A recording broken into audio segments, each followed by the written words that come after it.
Rabbi शरह ली सदरी वयस्सिर ली अमरी वाहलुल उक़दतम मिन लिसानी यफ़क़हू क़ौली रब्बी ज़िदनी इल्मन व फ़हमन या अफ़्ता। बिस्मिल्लाहिर रहमानिर रहीम।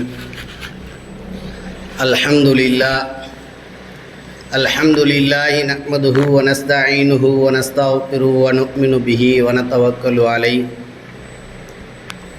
व नऊज़ु बिल्लाहि मिन शुरूरि अनफुसिना व मिन सय्यिआति अअमालिना मन यहदिहिल्लाहु फला मुदिल्ल लहु व मन युद्लिल्हु फला हादिय लहु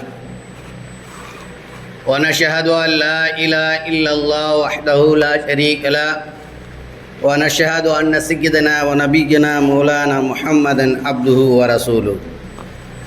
अम्मा बाद फ़क़द क़ाल अल्लाहु तआला फ़िल क़ुरआनिल अज़ीम वल फ़ुरक़ानिल मजीद। अऊज़ु बिल्लाहि मिनश शैतानिर रजीम बिफ़ज़्लि बिस्मिल्लाहिर रहमानिर रहीम। या अय्युहल्लज़ीना आमनू इज़ा क़ील लकुम तफ़स्सहू फ़िल मजालिसि फ़फ़्सहू यफ़्सहिल्लाहु लकुम। सदक़ल्लाहुल अज़ीम। व क़ाल नबिyyना सल्लल्लाहु अलैहि वसल्लम अला उनब्बिउकुम बिसलातिन फ़ावा इलल्लाहि फ़ावाउल्लाहु इलैहि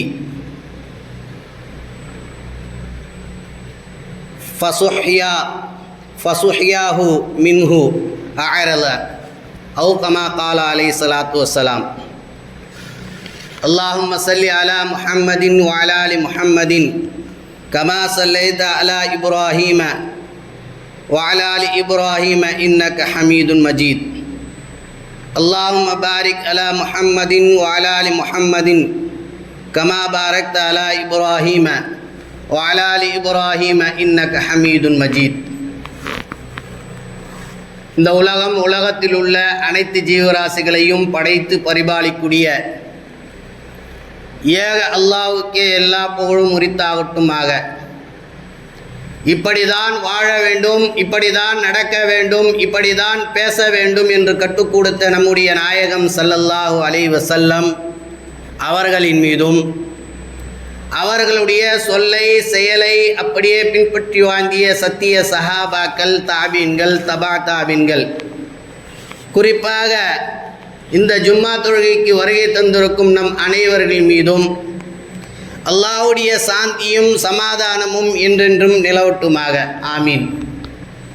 கண்ணியத்துக்குரியவர்களே, அல்லாஹ்வின் நல்லடியார்களே, நாம் ஒவ்வொரு வாரமும் சொல்லப்படக்கூடிய விஷயம்தான் நபிகள் நாயகம் ஸல்லல்லாஹு அலைஹி வஸல்லம் அவர்கள் சொல்லியிருக்கின்றார்கள், யார் ஒருவர் ஜும்மாவுடைய பாங்கு சப்தத்தை கேட்டவுடனே மிக சீக்கிரமாக பள்ளிக்கு விரைந்து வருகின்றாரோ அவர் அன்று ஜும்மாவுடைய அனைத்து நன்மைகளையும் பெற்றுவிடுகிறார் என்று நபிகள் நாயகம் ஸல்லல்லாஹு அலைஹி வஸல்லம் அவர்கள் சொல்லியிருக்கின்றார்கள். அந்த வகையில் நாம் ஒவ்வொரு வாரமும் இப்படிப்பட்ட செய்திகளை நாம் சொல்லிக்கொண்டுதான் இருக்கின்றோம். எதற்காக சொல்லப்படுகிறது என்று சொன்னால், நாம் ஒவ்வொருவரும் இங்கே சொல்லப்படக்கூடிய விஷயங்களை கேட்டு நம்முடைய பெண்களிடத்தில் சொல்லி நாம் எப்படி அந்த அமல்களை செய்கின்றோமோ, அதனுடைய நன்மைகளை பெறுகின்றோமோ, அதே போன்று நம்முடைய பெண்களும் அதனுடைய பயான்களை கேட்டு அதற்குண்டான அமல்களை செய்து அந்த நன்மைகளை பெற வேண்டும் என்று சொல்வதற்காக வேண்டிதான் ஒவ்வொரு வாரமும் மிக சீக்கிரமாக பள்ளிக்கு விரைந்து வாருங்கள் என்று சொல்லப்படுகிறது. கண்ணியத்துக்குரியவர்களே, அல்லாஹ்வின் நல்லடியார்களே, உலகத்தில் எல்லா விஷயங்களுக்கும் காட்டக்கூடிய இஸ்லாம் எல்லா விஷயங்களும், எந்த ஒரு விஷயத்தை எடுத்துக்கொண்டாலும், நம்முடைய வீட்டுடைய சூழ்நிலையை எடுத்துக்கொண்டாலும், நம்முடைய நிர்வாகம் எடுத்துக்கொண்டாலும், நம்முடைய இப்படி எல்லா விஷயங்களுக்கும் இஸ்லாம் காட்டித்தரக்கூடிய ஒழுக்கங்கள், அதே போன்று கூட்டங்களுக்கும் ஒழுக்கங்கள் கற்றுத்தருகின்றது இஸ்லாம். நம்முடைய இஸ்லாம் எல்லா விஷயங்களுக்கும் கற்றுத்தருவது போல கூட்டங்களின் ஒழுங்குகள் எப்படி நடத்த வேண்டும், எப்படி இருக்க வேண்டும் என்பதை குறித்து இஸ்லாம் கற்றுத் தருகிறது. கண்ணியத்துக்குரியவர்களே, அல்லாஹ்வின் நல்லடியார்களே, ஒரு கூட்டம் நடக்கிறது என்று சொன்னால் அந்த கூட்டம் எப்படிப்பட்ட கூட்டம் இருக்க வேண்டும், எப்படிப்பட்ட கூட்டத்திற்கு போக வேண்டும், எந்த கூட்டத்திற்கு போகக்கூடாது என்பதை எல்லாம் இஸ்லாம் காட்டித் தருகிறது. தனக்கும் தீனுக்கும் சமுதாயத்துக்கும் எந்த கூட்டம் தேவையாக உள்ளதோ, தேவைப்படுகிறதோ, நல்ல விதமாக நடக்கிறதோ அந்த கூட்டத்திற்கு மட்டும்தான் இஸ்லாம் சொல்கிறது போக வேண்டும்.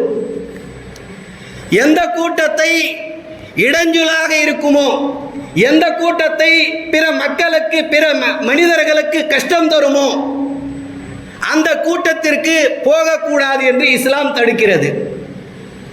கண்ணியத்துக்குரியவர்களே, அல்லாஹ்வின் நல்லடியார்களே, தீனுக்கும் சமுதாயத்திற்கும் பயன் தரக்கூடிய கூட்டத்திற்கு தான் நாம் போக வேண்டும். அப்படி அந்த தீனுக்கும் சமுதாயத்திற்கும் பயன் தரக்கூடிய அந்த கூட்டத்திற்கு போகுவதற்கு முன்பாக அதனுடைய ஒழுக்கங்களை எப்படி சொல்லி இஸ்லாம் சொல்லி காட்டித் தருகிறது என்று சொன்னால், ஒரு கூட்டம் நடக்கிறது, ஒரு கூட்டம், ஒரு மஜ்லிஸ் நடக்கிறது என்று சொன்னால் அந்த கூட்டத்திற்கு முதல் ஆளாக செல்ல வேண்டுமா?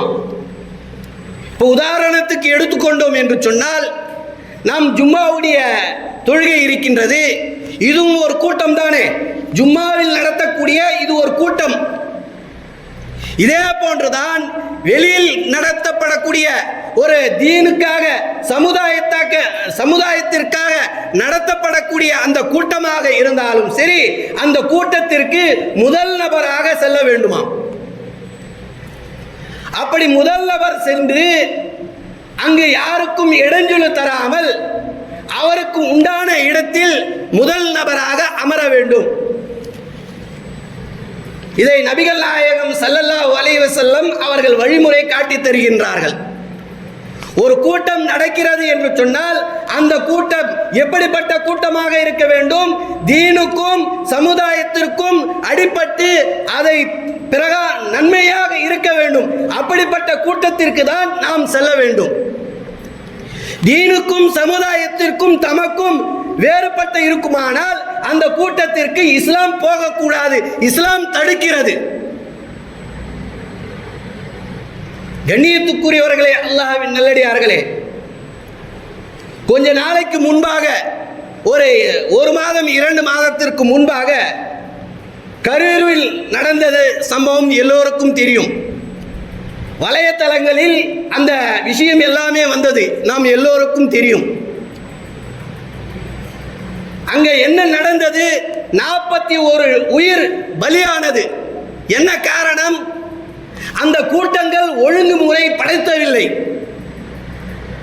ஒழுங்கு நெறிகள், அந்த ஒழுக்கங்கள் அவர்கள் பேணப்படவில்லை. இதைதான் காரணம், வேற எந்த காரணமும் இல்லை.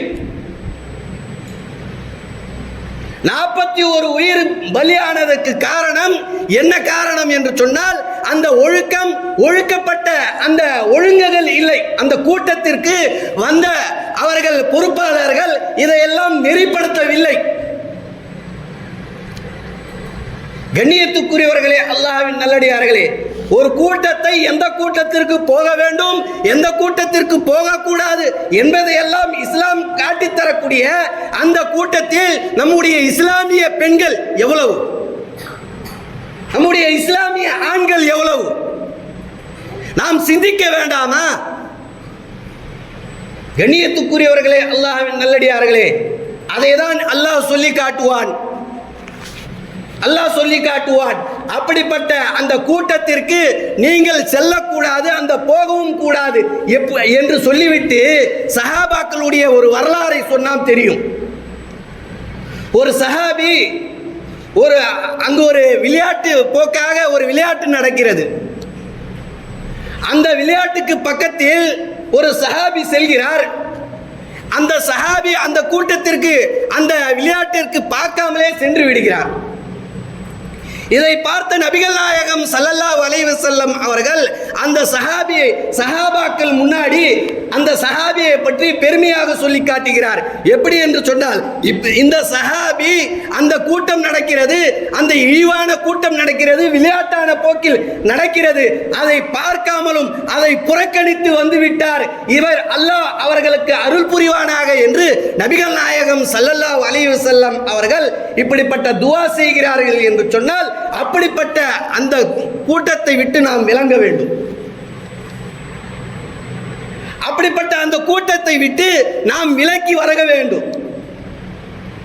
இஸ்லாம் என்னவெல்லாம் காட்டித் தருகிறதோ அதை நன்மையாக முடியும். இஸ்லாம் ஒரு விஷயத்தை காட்டித் தருகிறது என்று சொன்னால் அந்த விஷயத்தில் பல நன்மைகள் உண்டு. அந்த வகையில் தான் இஸ்லாம் காட்டித் தரக்கூடிய ஒழுங்குமுறைகள், ஒழுக்கங்கள், கூட்டத்தினுடைய ஒழுக்கங்கள் எப்படி இருக்க வேண்டும் என்று சொன்னால், நபி ஸல்லல்லாஹு அலைஹி வஸல்லம் அவர்கள் காட்டித் தருகிறார்கள். ஒரு கூட்டத்திற்கு முதல் நபராக போக வேண்டுமா, முதல் நபராக போய் அந்த இடத்தில் அவரே முதலாவதாக உட்கார்ந்து கொள்ள வேண்டுமா. அப்படி உட்கார்ந்து கொண்டு அந்த இடத்தை அவருக்கே உரிமையாகிவிட்டது என்ற அடிப்படையில் அவர் உட்கார்ந்து கொள்ள வேண்டும். நபி ஸல்லல்லாஹு அலைஹி வஸல்லம் அவர்கள் சொல்லிவிட்டு சொன்னார்கள், அந்த கூட்டத்தில் இப்படி விஷயங்களை எல்லாம் சொல்லிக் கொண்டு இருக்கும் போது நபி ஸல்லல்லாஹு அலைஹி வஸல்லம் அவர்கள் சஹாபாக்களை ஒன்றிணைத்து பேசிக்கொண்டு இருக்கிறார்கள். அப்படி பேசிக்கொண்டு இருக்கும் போது ஒரு 3 நபர்கள் வருகிறார்கள். 3 நபர்கள் வந்து ஒரு நபர் உள்ளே வந்து உட்கார்ந்து விடுகிறார். அந்த கூட்டத்திற்கு முன்னாலே வந்து உட்கார்ந்து விடுகிறார். இரண்டாவது நபர் வந்த இடத்திலே உட்கார்ந்து பின்னால் உட்கார்ந்து விடுகிறார். மூன்றாவது நபர் வந்தார், அவர் அந்த கூட்டத்தை, அந்த விஷயத்தை, அந்த சபையை புறக்கணித்து சென்று விட்டார். இதை பார்த்து கொண்டிருந்த நபிகள் நாயகம் ஸல்லல்லாஹு அலைஹி வஸல்லம் அவர்கள் சஹாபாக்களிடத்தில் கேட்கிறார்கள், இந்த 3 நபர்களை பற்றி நான் உங்களிடத்தில் கூறட்டுமா?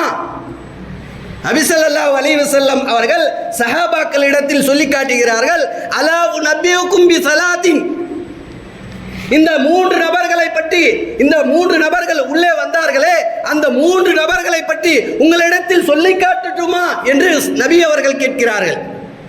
அப்போது சஹாபாக்கள் சொல்லி காட்டுகிறார்கள், யா ரசூலுல்லாஹ் சொல்லி காட்டுங்கள் என்று சொல்லி காட்டுகிறார்கள். அப்படி சொல்லும் போது நபி ஸல்லல்லாஹு அலைஹி வஸல்லம் அவர்கள் சொல்லுகின்றார்கள், ஃபாவு இலல்லாஹி, முதல் நபர் அல்லாஹ்வின் பக்கம் நெருங்கி வந்தார். முதல் நபர் உள்ளே வந்தார் அல்லவா, அந்த கூட்டத்திற்கு உள்ளே வந்தாரே, அவர் முதலிடத்தில் உட்கார்ந்து விட்டார். அவருக்காக நபிகள் நாயகம் ஸல்லல்லாஹு அலைஹி வஸல்லம் அவர்கள் சொல்லி காட்டுகின்றார்கள், இந்த முதல் நபர் அல்லாஹ்வின் பக்கம் நெருங்கி விட்டார். ஃபாவு இலைஹி, ஃபாவா உல்லாஹு இலைஹி, அந்த நெருங்கிய நபர் அல்லாஹ் அவரின் பக்கம் நெருங்கி விட்டான்.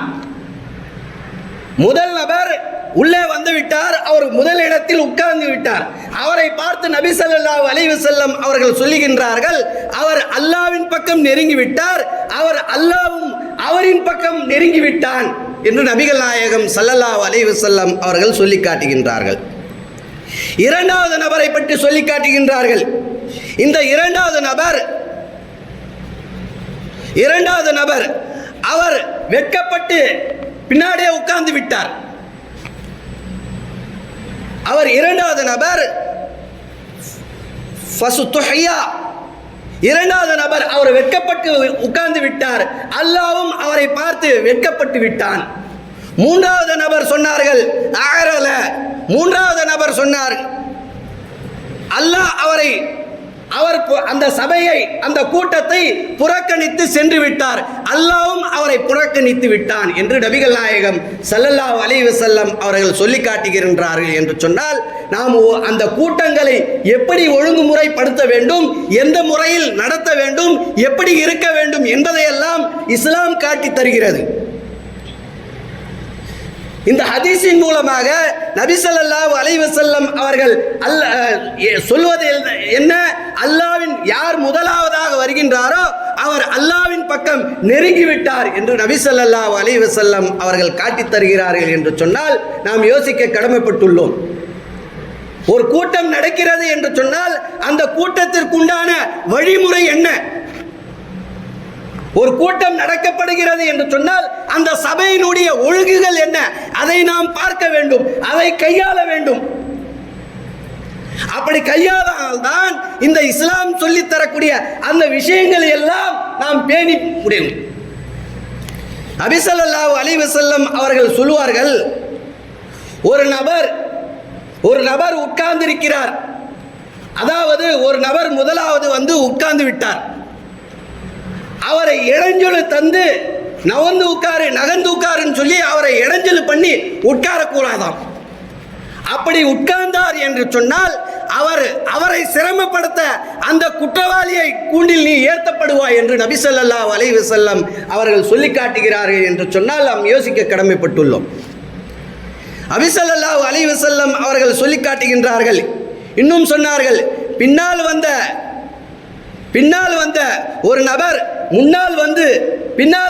முன்னால இருக்கக்கூடிய அந்த நபரை நகர்த்தி விட்டு அவர் உட்கார்ந்தார் என்று சொன்னால் அவரை சிரமப்படுத்திய அந்த தகுதிக்கு அவர் உள்ளாகி விடுவார் என்று நபி ஸல்லல்லாஹு அலைஹி வஸல்லம் அவர் சொல்லிவிட்டு சொன்னார்கள். நாம் ஜும்மாவில் சொல்லப்படக்கூடிய ஒவ்வொரு வாரமும் சொல்லப்படக்கூடிய விஷயம்தான் இந்த ஹதீஸ். இந்த விஷயத்தை இந்த கூட்டத்தின் ஒழுங்குமுறைகளுக்கும் ஏற்படும். எப்படி என்று சொன்னால் நபி ஸல்லல்லாஹு அலைஹி வஸல்லம் அவர்கள் சொல்லி காட்டுகின்றார்கள், ஒரு நபர் ஜும்மாவுடைய நாளில் அவர் குளித்து நறுமணம் பூசி எண்ணெய் தேய்த்து விட்டு அவர் அதாவது ஜும்மாவுக்கு உள்ளே வருகிறார் என்று சொன்னால் அவர் உள்ளே வந்து யாரிடத்திலும் பேசாமல் யாரிடத்திலும் நகர்த்து விடாமல் அவர் அமைதியாக உட்கார்ந்து அந்த ஜும்மா பயானை கேட்கின்றாரே, அவர் அந்த ஜும்மாவுடைய நன்மைகள் அனைத்தும் பெற்றுவிட்டார் என்று நபி ஸல்லல்லாஹு அலைஹி வஸல்லம் அவர்கள் சொல்லி காட்டுகிறார்கள் என்று சொன்னால், அப்ப இந்த விஷயத்தை எதற்கு உட்படுகிறது என்று சொன்னால் கூட்டத்தினுடைய ஒழுங்குமுறை. யாரையும் நகர்த்தி விடக்கூடாது. அவர் வந்த இடத்தில் அவருக்கு கிடைத்த இடத்தில் அவர் உட்கார்ந்து கொள்ள வேண்டும். யாரையும் சிரமப்படுத்தக்கூடாது.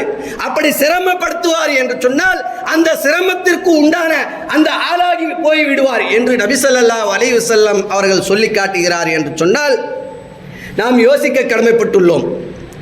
அதே போன்று ஒரு நபர் முன்னால் வந்துவிட்டு உட்கார்ந்து விட்டார். உட்கார்ந்த பிறகு அவர் ஏதாவது ஒரு தேவைக்காக அவர் வெளியே செல்லி திரும்பவும் வந்து விடுகிறார் என்று சொன்னால் யார் அந்த இடத்தை யாரும் பறிக்கவும் கூடாதாம். யார் அந்த நபர் முதலாவதாக உட்கார்ந்தாரே அந்த நபருக்கே அது சொந்தமானது. இதுதான் கூட்ட ஒழுங்குகள், கூட்டம் ஒழுங்கு முறைகள். இஸ்லாம் காட்டித்தரக்கூடிய இந்த ஒழுங்குமுறைகள் நாம் பேணப்பட்டோம் என்று சொன்னால் நம்மிடத்தில் இப்படிப்பட்ட அசந்திபாவம் எதுவுமே வராது. அதே போன்று நபி ஸல்லல்லாஹு அலைஹி வஸல்லம் அவர்கள் சொல்லி காட்டுவார்கள், யார் ஒரு நபர் முதலாவதாக வந்து அவரிடத்தில் உட்கார்ந்து அவரை நகர்த்தி விடாமல் அவருக்கு உட்பட்ட இடத்தில் அவர் உட்கார்ந்து விட்டார் என்று சொன்னால் அவருக்குண்டான நன்மைகள் அவருக்கு கிடைத்து கொண்டே இருக்கும் என்று நபி ஸல்லல்லாஹு அலைஹி வஸல்லம் அவர்கள் சொல்லித் தருகின்றார்கள் என்று சொன்னால் நாம் யோசிக்க கடமைப்பட்டுள்ளோம். இன்னும் ஒருபடி அல்லாஹ் சொல்லி காட்டுவான். என்ன என்று சொன்னால், யா அய்யுஹல்லதீன ஆமனு, ஈமான் கொண்டவர்களே, யா அய்யுஹல்லதீன ஆமனு இதா கீல லகும் தஃபஸ்ஸஹு ஃபஃப்ஸஹு, கூட்டத்திற்கு இடம் கொடுப்பாரானால் அவருக்கு அல்லாஹ் அவருடைய கூட்டத்திற்கு அல்லாஹ் இடம் கொடுப்பான் என்று அல்லாஹ் தஆலா சொல்லி காட்டுகின்றான். கண்ணியத்துக்குரியவர்களே, அல்லாஹ்வின் நல்லடியார்களே, இந்த வசனம் எதற்காக சொல்லப்படுகிறது என்று சொன்னால், ஒரு நபர் இருக்கிறார் என்று சொன்னால் அந்த நபருடைய இடத்தில் அவருக்கு இடம் கொஞ்சம் விட வேண்டும். பின்னாடி வரக்கூடிய நபரை முன்னால் இருக்கக்கூடிய அந்த நபருக்கு இடம் கொடுக்க வேண்டுமா? நபி ஸல்லல்லாஹு அலைஹி வஸல்லம் அவர்கள் சொல்லி காட்டுவார்கள், யார் ஒரு மனிதர் தன்னுடைய சகோதரனுக்காக கொஞ்சோண்டு இடம் கொடுக்கின்றாரோ, அதாவது தன்னுடைய சகோதரனுக்கு தொழுவதற்காக இடம் கொடுக்கின்றாரோ அந்த இடத்திற்கு பதிலாக அல்லாஹ் அவர்களுக்கு சுவர்க்கத்தில் இடம் கொடுப்பான் என்று நபி ஸல்லல்லாஹு அலைஹி வஸல்லம் அவர்கள் சொல்லி காட்டுகிறார் என்று சொன்னால் நாம் யோசிக்க கடமைப்பட்டுள்ளோம். கண்ணியத்துக்குரியவர்களே, அல்லாஹ்வின் நல்லடியார்களே, நாம் கூட்டம் ஒழுங்குமுறைகள் நாம் கடைபிடிக்க வேண்டும். எந்த சபைக்கு போனாலும் சரி, எந்த கூட்டத்திற்கு போனாலும் சரி, நாம் இஸ்லாம் சொல்லித்தரக்கூடிய, இஸ்லாம் காட்டித்தரக்கூடிய அந்த கூட்ட ஒழுங்குமுறைகள் நாம் பேணப்படுவோம் என்று சொன்னால் இப்படிப்பட்ட அசந்திபாவம் எதுவுமே நடக்காது. இஸ்லாம் கூறக்கூடிய அந்த ஒழுங்குமுறைகள் நாம் பேணப்படவில்லை என்று சொன்னால் இப்படிதான் நடந்து கொண்டே போகும். அதே போன்று நபி ஸல்லல்லாஹு அலைஹி வஸல்லம் அவர்கள் சொல்லி காட்டுவார்கள், ஒரு கூட்டத்திற்கு ஒரு கூட்டம் நடக்கிறது என்று சொன்னால் அந்த கூட்டத்திற்கு ஒரு பொறுப்பாளர் இருக்க வேண்டும். எந்த கூட்டம் நடக்கிறதோ அந்த கூட்டத்திற்கு அந்த பொறுப்பாளரே ஆகுவார்கள். அந்த கூட்டத்தை கட்டுப்படுத்த வேண்டும். எப்படி கட்டுப்படுத்த வேண்டும் என்று சொன்னால் நபி ஸல்லல்லாஹு அலைஹி வஸல்லம் அவர்களுடைய காலத்தில் அவர்கள் சொல்லி காட்டுவார்கள், ஒரு தலைவர் இருக்கிறார் என்று சொன்னால் அந்த தலைவருக்கு 2 உதவியாளர்கள் இருப்பார்களாம். ஒரு தலைவர் இருக்கிறார் என்று சொன்னால் அந்த தலைவருக்கு இந்த பக்கமும் அந்த பக்கம் 2 உதவியாளர்கள் இருக்க வேண்டுமாம். ஏன் என்று சொன்னால் ஒரு நபர் நல்லதை ஏவ வேண்டும், 2வது நபர் தீயவை தடுக்க வேண்டும். அதற்காக வேண்டி தலைவருக்கு 2 உதவியாளர்கள் இருக்க வேண்டுமா.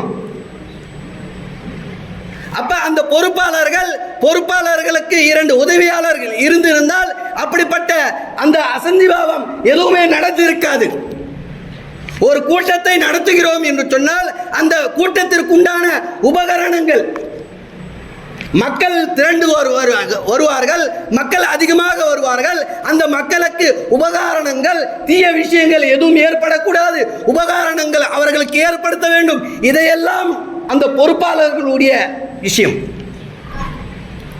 கண்ணியத்துக்குரியவர்களே, அல்லாஹ்வின் நல்லடியார்களே, நபி ஸல்லல்லாஹு அலைஹி வஸல்லம் அவர்கள் சொல்லி காட்டுவார்கள், ஒரு பொறுப்பாளர் எப்படி இருக்க வேண்டும் என்று சொன்னால் நபி ஸல்லல்லாஹு அலைஹி வஸல்லம் அவர்களே சொல்வார்கள், நான் தொழுகைக்காக நின்றால் தன்னுடைய சஹாபாக்களை அவர்களுடைய சஃபை சரி செய்வார்களாம். அவர்களுடைய சஃபை அந்த இடத்தை விட்டு வெளியே வந்து தன்னுடைய புஜங்களை தன்னுடைய மேலே கையை வைத்து சரி செய்வார்களாம். இதைதான் பொறுப்பாளர்கள். நபி ஸல்லல்லாஹு அலைஹி வஸல்லம் அவர்கள் இந்த பொறுப்பாளர்களை பற்றி சொல்லும் போது இந்த வரிசை முறை நபி ஸல்லல்லாஹு அலைஹி வஸல்லம் அவர்கள் சரிப்படுத்துவார்கள். இவர்தான் பொறுப்பாளர்கள் ஆவார்கள். இப்படிப்பட்ட காரியங்களில் செய்யக்கூடிய விஷயங்களில் அந்த எல்லா விஷயத்துக்கும் அந்த பொறுப்பாளர்கள் தான் உண்மை. இன்னும் சொல்லி காட்டினார்கள், நபி ஸல்லல்லாஹு அலைஹி வஸல்லம் அவர்கள் இந்த கூட்ட ஒழுங்குமுறைகள் நெருக்கடி வருகிறது அல்லவா, நெருக்கடி கூட்டங்கள் அதிகமாகிறது. அந்த நேரத்தில் ஒருவருக்கு ஒருவர் மிதித்துக் கொள்கிறாரே, அதற்குண்டான ஒரு விஷயத்தை நபி ஸல்லல்லாஹு அலைஹி வஸல்லம் அவர்கள் காட்டித் தருகிறார்கள். ஹஜருல் அஸ்வத் அந்த கல்லை முத்தமிடுவது சுன்னத்து. நபி ஸல்லல்லாஹு அலைஹி வஸல்லம் அவர்கள் சொன்னார்கள், ஹஜருல் அஸ்வத் அந்த கல்லை முத்தமிடுவது சுன்னத்தாகும். அதே ஒரு வகை அதே விஷயத்தில் இன்னொன்றும் சொல்லி காட்டினார்கள். அந்த கல்லை, அந்த ஹஜருல் அஸ்வத்தை கல்லை முத்தமிடுவதற்காக வேண்டி ஒரு நபரை கஷ்டப்படுத்தி அவர்களுடைய காலை மிதித்து அவர்களை துன்புறுத்தி அந்த சுன்னத்தான விஷயங்களை நீங்கள் செய்வது அது உகந்ததல்ல, நல்லதல்ல என்று நபி ஸல்லல்லாஹு அலைஹி வஸல்லம் அவர்கள் சொல்லி காட்டுகின்றார்கள். ஒரு நபரை கஷ்டப்படுத்துவது, ஒரு நபருடைய காலை மிதிப்பது இது ஹராம். நபி ஸல்லல்லாஹு அலைஹி வஸல்லம் அவர்கள் சொல்லி காட்டுகின்றார்கள், அந்த கல்லை முத்தமிடுவதால் சுன்னத்தாகும்.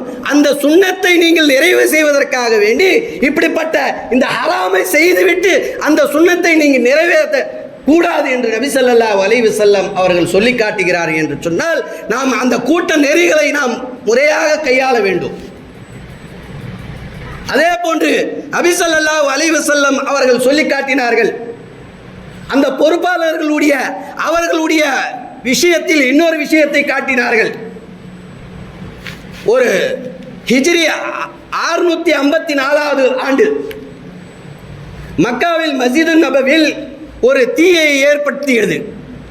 அந்த தீ எப்படிப்பட்டது என்று சொன்னால், நபி ஸல்லல்லாஹு அலைஹி வஸல்லம் அவர்களுடைய காலத்திலிருந்து சஹாபாக்களுடைய காலம் வரை எதுவெல்லாம் அடிப்படையாக இருந்ததோ அதையெல்லாம் தகர்க்கப்பட்டது அந்த தீயினால்.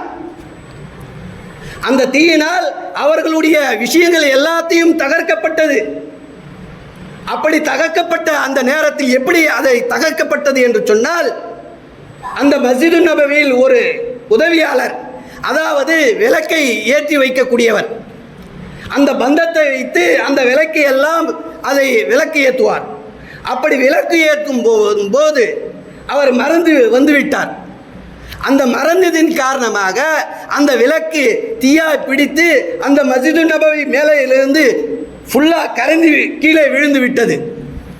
இதை தடுப்பதற்காக யார் அந்த பொறுப்பாளரோ அவரே மக்கள் எல்லோரையும் வெளியே கொண்டு போய் சேர்த்து எல்லாரையும் கூப்பிட்டு போய் அவர்களும் அந்த இடத்திலே அவர் ஷஹீதானார் என்ற வரலாறு.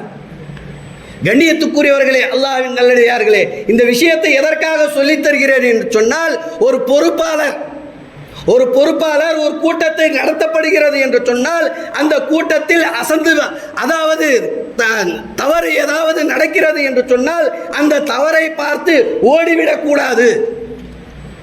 ஒரு கூட்டத்தில் அசந்திபாவம் நடக்கிறது என்று சொன்னால் அந்த அசந்திபாவத்துக்கு காரணம் யார்? அந்த பொறுப்பாளர். யார் கூட்டத்தை நடத்துகிறாரோ, யார் கூட்டத்தை ஏற்படுத்தினாரோ அவர்தான் அதற்குண்டான பொறுப்பாளர்.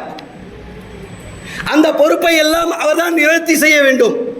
அதை பார்த்துவிட்டு ஓடிவிடக்கூடாது.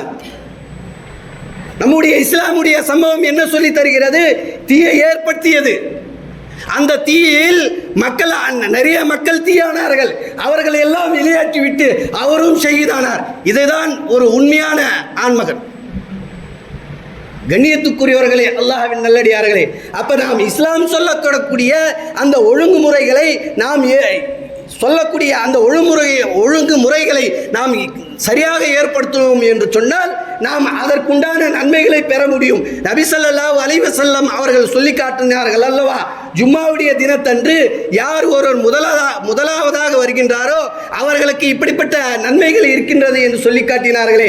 அந்த நன்மைகளை நாம் அந்த கூட்டங்களில் போகும்போது அந்த ஒழுங்குமுறைகளை நாம் கடைபிடித்தோம் என்று சொன்னால் அதற்குண்டான நன்மைகளை வல்ல ரஹ்மான் நம் அனைவருக்கும் தருவானாக. வாஹிர் தாவானா அனில் அல்ஹம்துலில்லாஹி ரப்பில் ஆலமீன். அஸ்ஸலாமு அலைக்கும் வரஹ்மத்துல்லாஹி வபரகாத்துஹு.